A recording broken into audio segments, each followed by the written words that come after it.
So the book I want to bring you today is Outliers by Malcolm Gladwell, and I didn't know what to expect when I picked up this book. I had known about the 10,000 hour rule. I had known about a little bit of Malcolm Gladwell's message because I had a teacher I didn't like cite him for something, and I was like, maybe this isn't a book I'm going to like. But I was overall surprised. I mean, it's a good book. I think it has some flaws. I think it focuses on the wrong elements sometimes, but it has one of the most impactful things that you will ever read inside of it, and that is the 10,000 hour rule. And that is what I'm going to focus most of my analysis on. And then in the end, we will get to, should you read this book? Should you pick this up? Like, what is good about it and what is bad about it? But first, I want to talk about the 10,000 hour rule. And the 10,000 hour rule was something that I basically stumbled upon, I think, 10 years ago.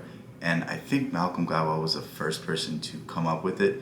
But the basic observation is that before anybody achieves anything great, they may have all the talent in the world, they may have the potential, they may have everything around them to get them to their goals, but it takes a certain amount of sacrifice, it takes a certain amount of hours and just sheer determination to be able to master something. So like when Da Vinci first started painting, he couldn't paint the Mona Lisa. When Mozart first started playing the piano, first started composing, he couldn't do any of these things. He was more just copying other people's work. And it was really through sheer determination, sheer work that people got to the level of mastery that they were renowned for. Same thing as Michael Jordan, same thing as Stephen Curry, same thing as LeBron James. Like anyone that's anything in life, anybody that is written in history books, that has accomplished something that is noteworthy, has put in countless hours. And the golden rule is when you get to around 10,000 hours, everything starts to fall into place. Like if you put 10,000 hours into anything, you will make money off of it because let's face it, the best of the best always get paid. If you're the best Pokemon card player, you're getting paid. If you're the best athlete, you're getting paid. If you're the best at, talking on YouTube, you're getting paid. Like we all have our niche skills, we all have our niche interest, and if you just throw yourself at it, if you just practice and practice and practice and practice and just keep getting better and better and better, like nothing's going to stand in your way. And the examples that Malcolm Gladwell uses in the books, he used Mozart, he used Bill Gates, he used some other Silicon Valley ones, but the one that I found most interesting was the Beatles. Like, obviously, John Lennon and Paul McCartney and who's the other one? George Harrison. Ringo wasn't as talented as the rest of them.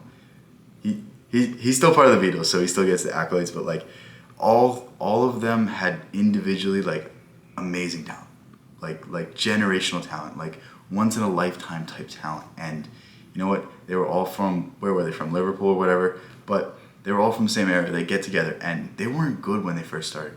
They weren't a very good band. They weren't cohesive. They didn't have the stage presence. They weren't able to, flow, and they didn't have the creativity that they had in their later years. And it all developed because basically they were sent to Berlin to play in these strip clubs and play in all these like seedy bars and everything. And like, it wasn't the crowds that were good. It wasn't the atmosphere. It wasn't anything aside from the sheer amount of hours that they put in on stage during this time that they were in Germany that really got to the level of skill that you see in all of their later works. And without those hours, without those performances, without those concerts, there never would have been the Beatles. You never would have heard of these people. You never would have heard about the British invasion or anything like this. And it's really interesting to see that like even the so-called like greatest of all time had to pay their dues. They had to put in the work. They had to, grind and grind and grind, and eventually everything fell into place. And if you really want to see the difference in your life, like it just takes a certain amount of time. It just takes you putting, your nose to the grindstone and just grinding after it. And I mean, I know 10,000 hours seems like a lot, but like 10 years, it's pretty doable. So like whatever you're going after, like just think of it long term. Just think of it like, it might suck right now. I might be terrible at it right now. I might not get any results. I might not get any progress. But you know what? In a year or two, I'm going to start to see the progress. And in 10 years, I'm going to be an expert. And in 10 years, I'm going to have what I want. And it's like, we can approach it from the mindset of like, well, it's not fair. I wasn't blessed with this. I wasn't blessed with that. But it's like, even the greats had to pay their dues. Even the greats had to go out there and try and try and try and learn and learn and learn. And that's what makes the Beatles transcend time. That's what makes Mozart transcend time.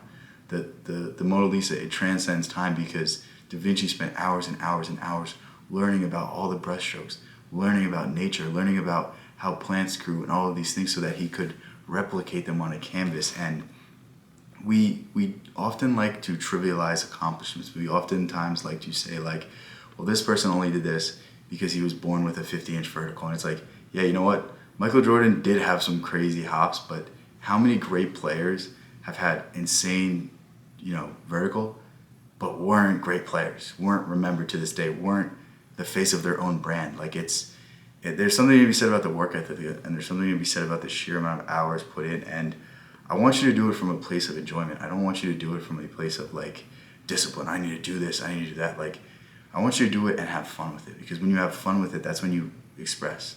That's when you're creative. That's when you're poetic. That's when there's not the finite, like, if I get this amount of time, then I'll be this good. Like, no. You have to think about it like, I'm doing this because I want to do this. I'm doing this because I really love doing this. And it was Earl Nightingale that said, the successful man is not the man who makes a lot of money. It's the man who is a doctor because he wanted to be a doctor.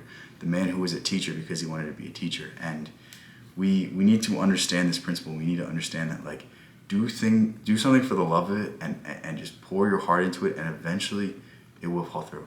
Eventually, whatever it is that you're trying to accomplish will be accomplished, but it only takes dedication, focus, and discipline. And now back to the overall book. So the overall book is kind of mixed in terms of some of the other things. Like, I think if you're going to write a book on success, you don't want to put such an emphasis on socioeconomic factors. And obviously there is something to it, but there's also examples of people who had the worst circumstances who came out the best, and because they had the worst circumstances, they learned the most. And it's really interesting to me that, like, you're going to blame socioeconomic factors and you're trying to inspire people, and it's like, if I were to write a book about success, I would obviously include these factors, but I would put much less emphasis on it. And for that reason, I would say, like, certain parts of the book I would pay less attention to, I would pay less heed to, because the overall message of the book should be 10,000 hour rules. Is that, like, if you put 10,000 hours in anything, you're undeniable.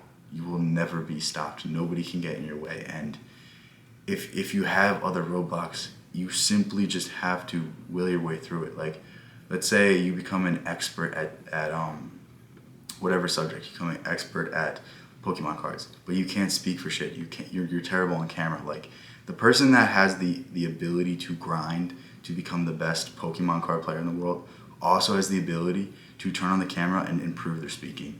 And I really think that Malcolm Gladwell just missed a step when he talked about things like this, because if you're going to talk about individual success, you also have to talk about the will to do anything to succeed. And most people will find a way if they really put their head to it, and if they really have the talent, they will find a way by any means necessary. And to put success on other external factors just shows that you put more basis on how society shapes the individual than how the individual shapes society. And that's not something I agree with. I'm sure he would debate that all day with me. That's not something I'm ever going to give any ground on. That's something I will always believe in to my dying day, because there are just so many examples of people who pulled themselves up through extraordinary circumstances and never gave any credit to their upbringing. If anything, their upbringing was the reason why they pulled themselves out. So I think it's a person-to-person experience.